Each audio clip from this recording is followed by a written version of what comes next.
Gold trusted gold buyers మీరు తాకట్టు పెట్టిన బంగారాన్ని విడిపించి ఈ రోజు ఉన్న మార్కెట్ ధరకు కొనబడను.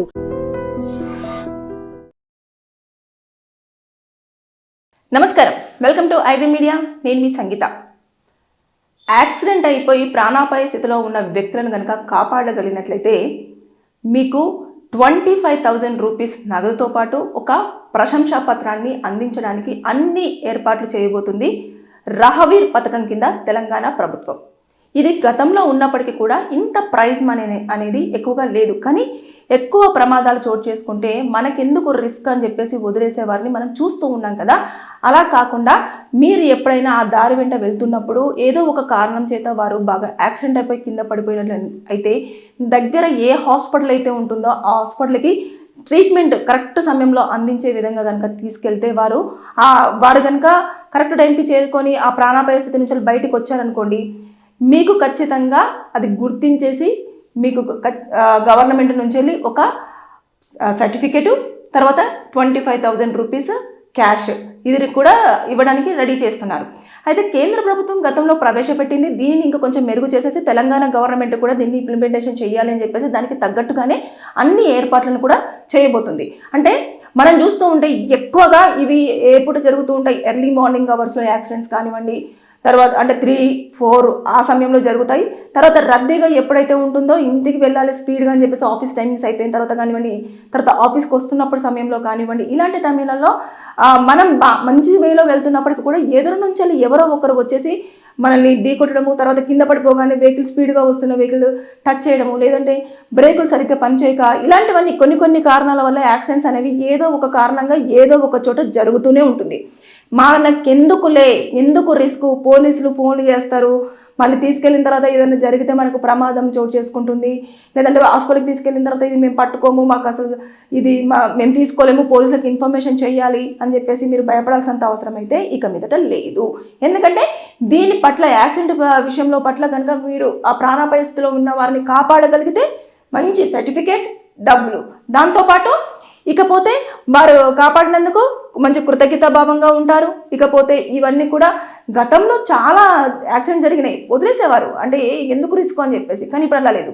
ఒకవేళ హాస్పిటల్కి వెళ్ళిన తర్వాత వారిని పట్టుకోకుండా మాకు అవసరం లేదండి, ఖచ్చితంగా పోలీసులు రావాలి, అది యాక్సిడెంట్ కేసు మేము తీసుకోమని చెప్పేసి వాళ్ళు కూడా అనడానికి లేదు. కంపల్సరీగా వారు ఏ హాస్పిటల్, ఎంత పెద్ద హాస్పిటల్ అయినా సరే ఒక యాక్సిడెంట్ కేసుని కనుక వెళ్ళినట్లయితే ముందుగా చికిత్స అందించాల్సిందే.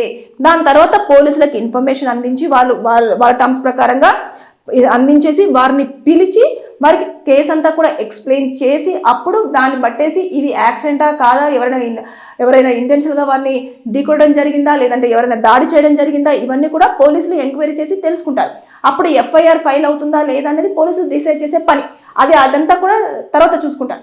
కానీ ఇక్కడ మాత్రము మీరు ఎప్పుడైనా సరే రోడ్డు మీద వెళ్తున్నప్పుడు కొన్నిసార్లు కార్లు పెద్ద ప్రమాదాలు చేసుకుంటూ ఉంటాయి. అంటే హైవేస్లలో కానివ్వండి, మెయిన్ సిటీస్లో కానివ్వండి, ఇలా కింద పడిపోయిన తర్వాత చుట్టూ గుమిగూడి ఫొటోస్, వీడియోస్, లేదంటే ఇన్ఫర్మేషన్ అందించడం ఇలాంటివి చేస్తుంటారు కదా. అలా కాకుండా ఇమీడియట్గా వెహికల్స్ తీసుకొచ్చేసి, లేదంటే ఏదైతే అంబులెన్స్ ఉంటుందో దానికి ఫోన్ చేసేసి దగ్గరలో హాస్పిటల్కి ఫార్వర్డ్ చేసిన తర్వాత దానికి ఒక చికిత్స అయిపోయేంత వరకు కూడా, అంటే వారికి ట్రీట్మెంట్ ప్రైమరీగా అందించే ట్రీట్మెంట్ ఉంటుంది కదా, దాని వరకు మీరు ఉండండి. ఉన్న తర్వాత మీ డీటెయిల్స్ అక్కడ పాస్ చేయండి. చేసిన తర్వాత అప్పుడు వారు చూసిన తర్వాత మీకు వారి నెంబర్ తీసేసుకొని అక్కడి నుంచి మీరు వచ్చే ప్రయత్నం చేయండి.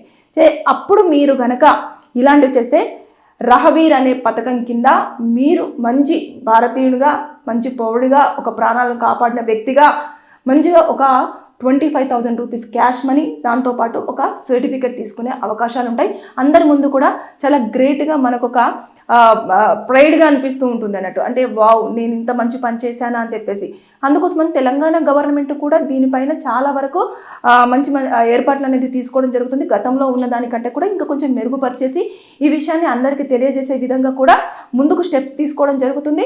ఎక్కడెక్కడ దీనికి సంబంధించింది ఎలా అంటే ఇప్పుడు చేసిన తర్వాత మనం ఎవరమో ఏంటో తెలుస్తుందంటే దానికి సంబంధించి అన్ని వివరాలు కూడా ఎలా ఏంటి అనేది కూడా ఇంకొక కొన్ని రోజుల్లో కూడా మన ముందుకు తీసుకురానుంది గవర్నమెంట్.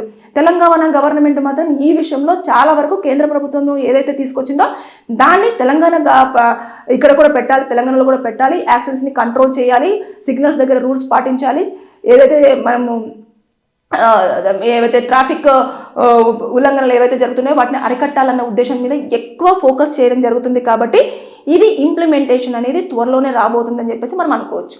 Thank you. నిజంగా ప్రస్తుతం ఉన్నటువంటి సమాజం దేనికి ప్రయారిటీ ఇస్తుంది? ఆర్థిక సంబంధాల చుట్టూ మాత్రమే తిరుగుతోంది. మళ్ళీ ఎన్నికలంగానే చాలా విరక్తి కలుగుతాను. మంచి అనిపిస్తుంది కదా, లేడీస్ కూడా ఛాలెంజింగ్ జాబ్స్ చేసినప్పుడు చాలా బాగుంటది. ట్రాఫిక్ అసిస్టెంట్స్ గా నియమించిన ట్రాన్స్జెండర్స్ అందరితో సాల్యూట్ చేయించుకుంటున్నారు. ఫుడ్ డెలివరీ ఇవ్వటానికి వెళ్ళినటువంటి డెలివరీ బాయ్ అనిల్ పై కళ్ళ ముందు